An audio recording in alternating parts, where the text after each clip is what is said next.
Bienvenue à la Minute Cyber, votre bulletin quotidien pour décrypter l'actualité brûlante de la cybersécurité. On fait le point sur ce qui se passe dans le monde numérique ce 8 juillet 2025. On commence fort avec une hausse significative des campagnes de phishing devenues hyper sophistiquées.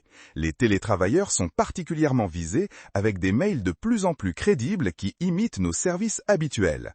C'est un rappel, toujours vérifier l'expéditeur et ne jamais cliquer sur un lien douteux. Et parlant de menaces, une nouvelle version de ransomware, CryptoLocker 2.0, s'attaque désormais directement à nos sauvegardes cloud. C'est crucial de diversifier ces sauvegardes et de les sécuriser au maximum, car même le cloud n'est pas à l'abri d'une attaque ciblée. Ça met en lumière les brèches massives de données qui touchent régulièrement de grands fournisseurs de services cloud. Personne n'est intouchable. On observe aussi une augmentation inquiétante des cyberattaques propulsées par l'IA. Oui, l'intelligence artificielle est désormais utilisée pour rendre les malwares plus furtifs et les tentatives de phishing plus personnalisées. C'est un peu comme si les cybercriminels avaient leur propre assistant super intelligent. Et n'oublions pas les attaques sur les chaînes d'approvisionnement qui restent une préoccupation majeure. Un maillon faible chez un fournisseur peut compromettre toute une série d'entreprises.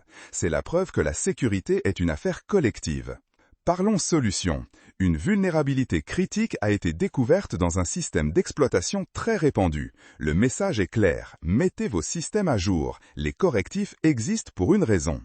Et la croissance des objets connectés, l'IoT, entraîne aussi une prolifération de leurs vulnérabilités. Votre frigo connecté est peut-être une porte d'entrée pour les hackers, qui sait? Mais la bonne nouvelle, c'est que l'authentification multifacteur, MFA, reste votre meilleur ami, absolument indispensable. Un simple mot de passe, ça ne suffit plus. Enfin, l'Europe continue de légiférer avec de nouvelles réglementations sur la protection des données, renforçant la nécessité pour les entreprises d'être transparentes et sécurisées.